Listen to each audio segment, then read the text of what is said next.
नमस्कार दोस्तों, आज इस वीडियो के अंदर मैं आपको एक वैकेंसीज के बारे में अपडेट करने के लिए आया हूं। और ये जो वैकेंसीज हैं अपनी असिस्टेंट या क्लर्क की नौकरी जो हमारा सिविल कोर्ट्स के अंदर लगती हैं। हालांकि हर स्टेट्स में ऐसी नोटिफिकेशंस आती हैं, लेकिन ये वाली जो नोटिफिकेशन है ये झारखंड हाईकोर्ट के द्वारा अपनी रिलीज करी गई है। और जो लोग अपना झारखंड के अंदर रहते हैं या फिर कोई बाहर की स्टेट में कोई भी व्यक्ति रहता है वो भी फॉर्म भर सकता है, जो झारखंड के अंदर रहता है वो भी फॉर्म भर सकता है। और बहुत बढ़िया अपॉर्चुनिटी है, सैलरी पैकेज भी बहुत अच्छा है, परमानेंट जॉब है, कोई यहाँ पे सिलेक्टिव जॉब नहीं है, कॉन्ट्रेक्चुअल जॉब नहीं है।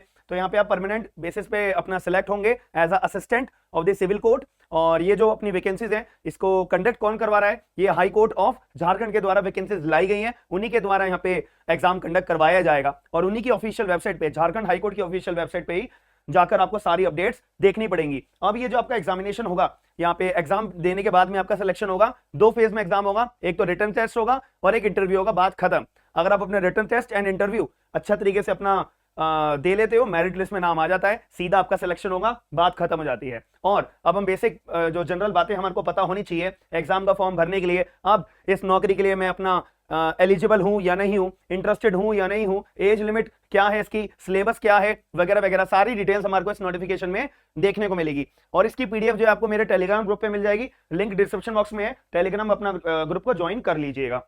चलिए, सबसे पहली बात, ये अपना हाई कोर्ट ऑफ झारखंड के द्वारा नोटिफिकेशन 2024 की अपनी निकाली गई है। एंड यहाँ पे आपकी जो जॉब लगेगी, आपका जो पोस्ट होगी, या तो वो assistant of the civil court या clerk of the civil court, नाम एक ही होता है। और दिल्ली के अंदर भी वैकेंसीज आती है, झारखंड के अंदर भी आती है, यूपी के अंदर भी आती है, और भी बहुत सारी स्टेट्स हैं यहाँ पे वैकेंसीज टाइम के हिसाब से निकाली जाती है। बट ये ऊपर ये आपके बिहाफ पे देखा जाएगा कि आप कितना अपने आप को अपडेट करके रखते हो। ठीक है जी, चलिए मुद्दे पे आते हैं हम यहाँ पे। तो ये वैकेंसीज हमारी निकाली गई है, इसमें टोटल सीट्स है 410। तो 410 लोगों को यहाँ पे चुना जाएगा। अब यहाँ पे अनरिजर्व कैटेगरी के लिए 130, शेड्यूल कास्ट के लिए 58, शेड्यूल ट्राइब्स के लिए 143, और backward class number 1 38, backward class number 2 14, and EWS economically weaker section के लिए 27 सीट्स यहाँ पे रखी हुई है। और इनमें से ये अपना हॉरिजॉन्टल अपनी वो अपना रिजर्वेशन होती है, वुमेन्स के लिए 4 4 5 1 0 0। और टोटल पोस्ट की बात करी जाए 410 यहाँ पे सीटें हमारी वैकेंसीज खाली पड़ी हुई हैं, और जिनको भरने के लिए यहाँ पे आपका एग्जाम कंडक्ट करवाया जाएगा। मुद्दे की बात, अब एग्जामिनेशन के अपना फॉर्म भरने की डेट मैं आपके सामने रख देता हूँ। फॉर्म ओपन अप हो चुके हैं अपना 10 अप्रैल 2024 से, और आपकी लास्ट डेट क्या है? 9 मई 2024। तो 9 मई 2024 तक अपना आपको अपना फॉर्म भर देना है, याद रखना मेरी बात में। अब आगे की बात, यहाँ पे पे स्केल की मैं बात करूं, पे स्केल आपका 25,500 रुपए से लेके 81,100 रुपीज तक जाएगा। साथ में जो अलाउंसेस मिलते हैं ना, वो भी सारे अलाउंसेस आपको दिए जाएंगे। अब यहाँ पे मेरे को ये पेपर देने के लिए या पोस्ट को सिलेक्ट होने के लिए मेरे को किस चीज की यहाँ पे रिक्वायरमेंट है? यहाँ पे केवल और केवल आपसे ग्रेजुएशन की डिग्री मांगी हुई है। अगर आपके पास केवल ग्रेजुएशन की डिग्री है ना, और साथ में आपके पास कंप्यूटर की नॉलेज है ना, कि टाइपिंग वगैरह कैसे करते हैं, वर्ड पे काम कैसे करते हैं, एक्सेल पे काम कैसे करते हैं, पीपीटी पे काम कैसे करते हैं, टाइपिंग मेजरली आपको आनी चाहिए अच्छी खासी। ठीक है, टाइपिंग अगर आपको अच्छी आती है, साथ में ग्रेजुएशन की डिग्री है, बहुत बढ़िया जॉब है आपके लिए, तो इसको मिस बिल्कुल मत करिएगा। ठीक है, बाकी एलिजिबिलिटी क्राइटेरिया जनरल बातें बता रखी है कि आपके पास मिनिमम ग्रेजुएशन की डिग्री होनी चाहिए जब आप फॉर्म भर रहे हो।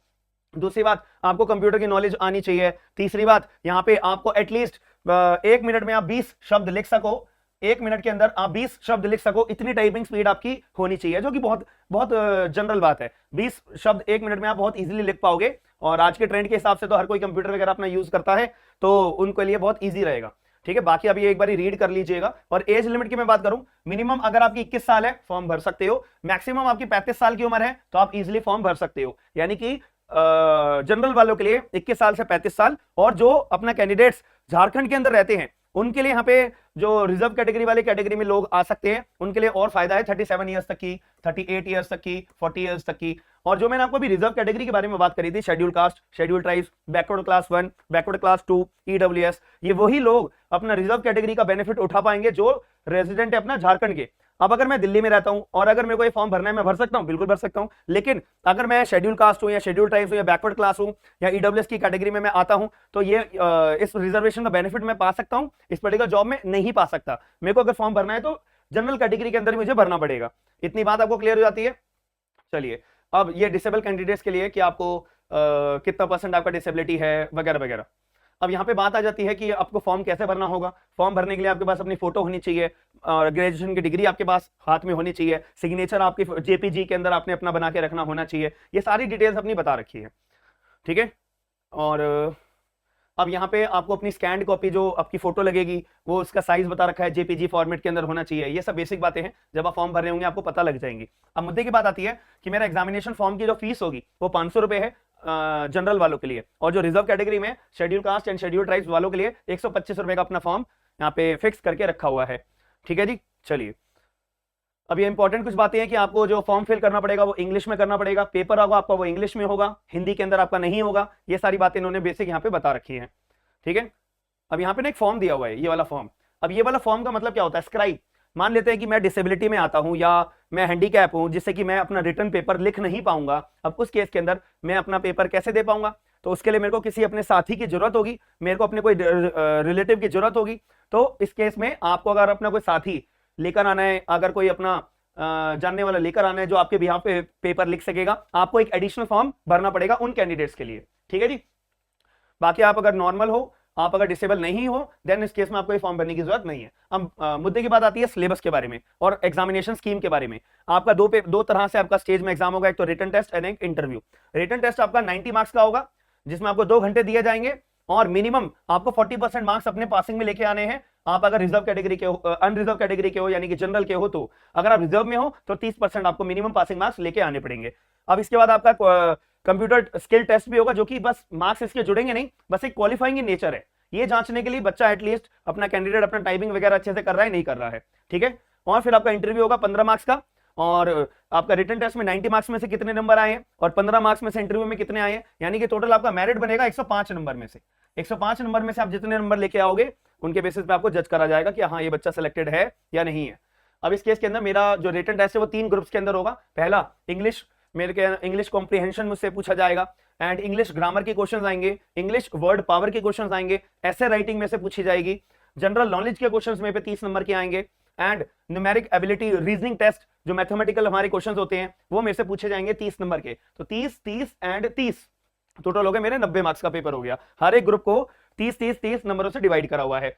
एंड यहाँ पे अपना जो मैंने कंप्यूटर बेस्ड टेस्ट आपसे कहा था, कंप्यूटर बेस्ड टेस्ट यानी कि 100 शब्दों का आपको जो एक पैसेज दे दिया जाएगा जो आपको टाइप करके वहां पे अपना बताना पड़ेगा, जो कि क्वालिफाइंग इन नेचर है। इसके बाद अगर आप रिटन टेस्ट में पास हो जाते हो उसके बाद आपको इंटरव्यू पे बुलाया जाएगा, लेकिन अगर आप रिटन टेस्ट में फेल हो जाते हो देन आपको इंटरव्यू पे नहीं बुलाया जाएगा, याद रखिएगा मेरी बात। तो ये हमारा पूरा कवर स्कीम था, जिसमें मैंने आपको सिलेबस भी बता दिया, एग्जामिनेशन स्कीम भी बता दी। अभी रिटन टेस्ट कब होगा, इंटरव्यू कब होगा, इसकी डेट अभी अनाउंस नहीं करी गई है। 9 मई 2024 फॉर्म भरने की हमारी लास्ट डेट है। तो आप अगर इंटरेस्टेड हो और एलिजिबल हो तो यहाँ पे फॉर्म भर सकते हो। 500 रुपए हमारी फीस रहेगी। केवल और केवल ग्रेजुएशन 21 साल से लेकर 35 साल की उम्र के बंदा कोई भी फॉर्म भर सकता है।